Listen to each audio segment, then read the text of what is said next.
நாட்டின் மக்களுடைய வளர்ச்சிக்கும் நாட்டின் வளர்ச்சிக்கும் உண்டான தேர்தல் அறிக்கையோட உங்களுக்கு நம்ம பத்திரிகைகளை சந்திப்பு நடத்துவோம்.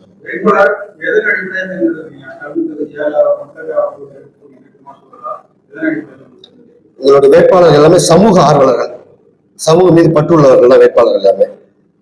பொது தொகுதியிலையும் தனி தொகுதி வேட்பாளர்கள் பொது தொகுதியை நிறுத்துவோம். அதான் எங்களுடைய புதிய சிந்தனை. பொது தொகுதியில தனி தொகுதியில் இருக்கிற வேட்பாளர்கள் பொது தொகுதியிலும் நிறுத்துவோம். அனைவருக்கும் சம வாய்ப்பு.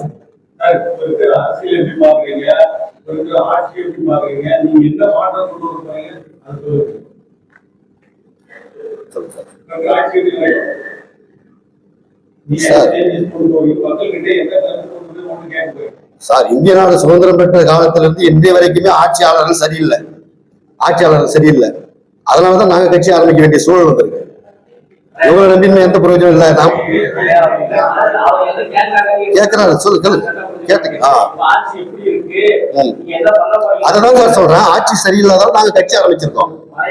அப்ப இருந்து இன்றைய வரைக்கும் சார், இன்றைக்கு இருக்கிற ஆளுங்கட்சி வரைக்கும் சரியில்லாத காரணத்தால் நாங்க கட்சி ஆரம்பிச்சிருக்கோம். புதுவிதமான மாற்றங்கள். அது அந்த பழைய இதே இல்ல, எதுவுமே இல்ல, சிஸ்டமே இல்ல, எல்லாம் புது சிஸ்டம் தான். அது தேர்தல் அறிக்கையில நாங்க கொடுத்துருக்கோம் சார். தேர்தல் அறிக்கையில நாங்க ரெடி பண்ணி வச்சிருக்கோம். ஆமா,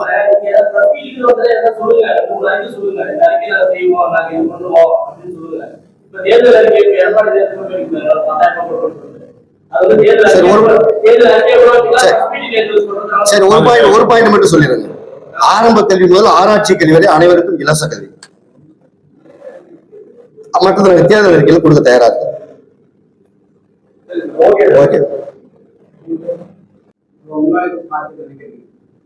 எங்களுக்கு அனைத்து மாவட்டங்களிலும் கட்டமைப்பு சரியாக வைத்திருக்கிறோம்.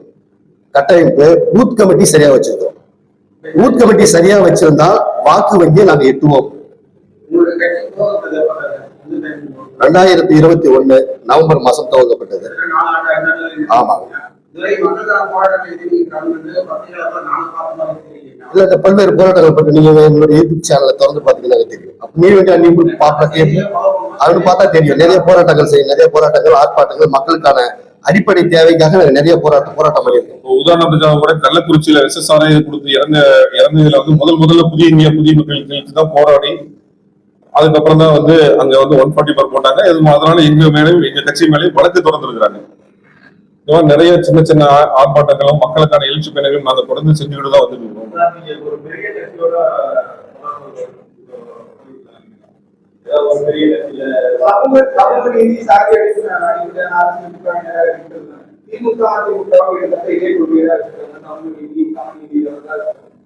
இப்போ பெரும்பாலான கட்சிகள்லாம் சின்ன கட்சிகள்லாம் ஏன் கூட்டணி போறாங்கன்னா தேர்தலுக்கு ஒரு பெரிய கட்சி கூட்டணி போனாதான் ஒரு நம்காட்டுறது என்ன பண்ண. இப்பதான் ஒரு 4 வருஷம் ஆரம்பிச்சிருக்கீங்க. நீங்க எப்படி இப்ப தனிச்சு போவீங்க? பெரிய கட்சியில உங்களோட கொள்கை ஒரே கொள்கை இருக்கும்போது அவங்க சேர்ந்து போட்டிருக்காங்க. உங்களோட பிரதிநிதி அவங்களுடைய கொள்கை வேறு, எங்களுடைய கொள்கை வேறு. நாங்க அதான் சொல்லியிருக்கோம் நிறைய பாருங்க. அவங்களுடைய கொள்கை வேறு, எங்களுடைய கொள்கை வேறு. ஆமா ஆமா ஆமா, அகில இந்திய கட்சி, நேஷனல் லெவல் பொலிட்டிக்கல் பார்ட்டி.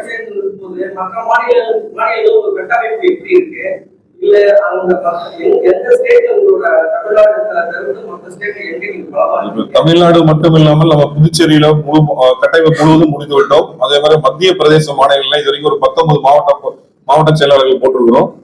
அடுத்த கட்டமாக தமிழ்நாடு, இப்போ கேரளா, ஆந்திரா, இங்க இப்ப மாநில தலைவர்கள் தேர்வு செஞ்சு இப்ப மற்ற பொறுப்பாளர்கள் தேர்வு நடந்து கொண்டு இருக்கிறது. நாங்க ஒன்றுபட்ட தேசம், மக்கள் அதிகாரம், சமத்துவ முன்னேற்றம், இந்த 3ஐயும் வச்சுதான் இப்ப வரக்கூடிய சட்டமன்ற தேர்தல நாங்க மக்கள்கிட்ட ஓட்டு வாங்கி வாங்க போறோம். அதுதான் மக்கள் அரசியல்னாவே உங்களுக்கு அதுலயே எல்லாம் வந்துடும். அரசியல்வாதி கையிலையும் ஆட்சியாளர் கையிலும் இல்லாம மக்கள் கையில் இருக்கணும். அரசியல் மக்கள் கையில் இருந்தாலே மக்களுடைய முன்னேற்றத்திற்கும் மக்களுடைய வளர்ச்சிக்கும் அதே போதுமானதாக இருக்கும்.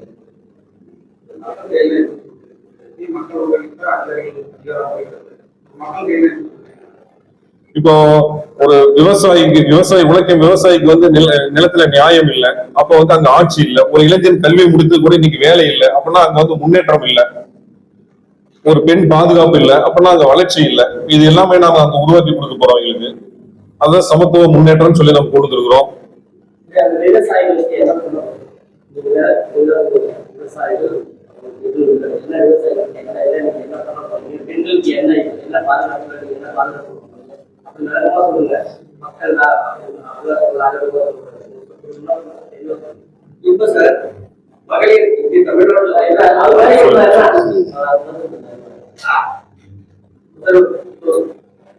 சொல்லுங்க சொல்லுங்க இல்ல சொல்லுங்க இன்னொன்னு சொல்லுங்க.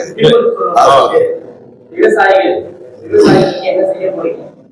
அவங்க தான் கஷ்டப்படுறாங்க. அவங்க எதுவுமே கிடைக்கலன்னு சொல்லுங்க. என்ன செய்ய போறீங்க? பெண்களுக்கு பாதுகாப்பு இல்லை அப்படின்னு சொல்லுங்க. என்ன பாதுகாப்பு இல்லை? என்ன பாதுகாப்பு இல்லை? என்ன செய்ய போறீங்க? விவசாயிகளுக்கு அவங்க விவசாய சம்பந்தமா வாங்கின கடன்களை ரத்து பண்ணுவோம். மீண்டும் அவங்களுக்கு கடனை நாங்கள் கொடுப்போம். விவசாயத்தை ஊக்குவிக்கிறதுக்கான உரங்கள், தானியங்கள் எல்லாமே நாங்கள் கொடுப்போம். பெண்கள் பாதுகாப்பு காவல்துறையை வச்சு பெண்கள் பாதுகாப்புக்கு தனித்துறையை அமைப்போம். ஆமா, பாதுகாப்பு இல்லை, பாதுகாப்பு இல்லை, பாதுகாப்பு. 12 மணிக்கு நான் இரவு பத்தி நாங்க பேசவே இல்லை. பள்ளியில பாதுகாப்பு இல்லை, புரியுதுங்களா?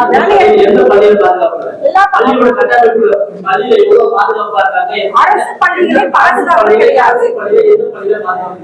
எல்லா பள்ளியிலும் நடந்துட்டு தான் இருக்கு. ஆசிரியர்கள்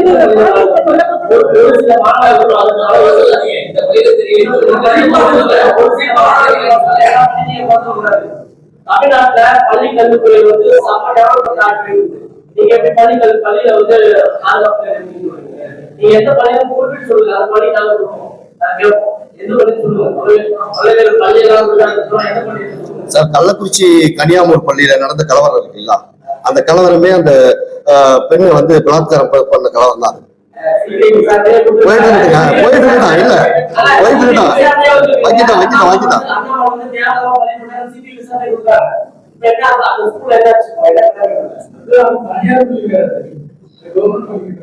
தனியார் பள்ளி